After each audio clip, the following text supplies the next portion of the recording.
আর আজকে তোমার আউটফিটস নিয়ে খুব আলোচনা হচ্ছে, তো তুমি কতটা নিজে আউটফিটস নিয়ে এতটা নাকি ফিঙ্গার্স ক্রস ছিলে যে অ্যাওয়ার্ডটা পাবে আর একটা সুন্দর ফটো হবে আফটার দিস ইভেন্ট? অ্যাওয়ার্ডটা পাবো এটা নিয়ে একদম মানে অনেক সুন্দর সুন্দর নমিনেশন ছিল, এটা আমার এক্সপেকটেশন ছিল যে পাবো, পেয়েছি। কিন্তু আউটফিটটা যে আউটস্ট্যান্ডিং হবে এটা আমি জানতামই, কারণ এটা একটা ওরমভাবেই ভেবে করা আর কি। এটার নাম আমরা দিয়েছি দড়ি দ্য বন্ড।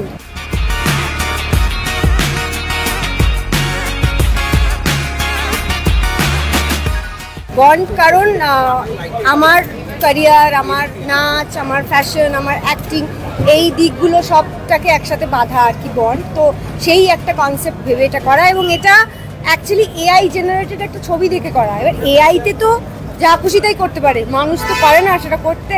তো এআইতে এটা এত বড় ছিল, এটা প্রথমে হয়েছিল 80 কেজি, আমার ওয়েট ওরকম তার হাফ আর কি।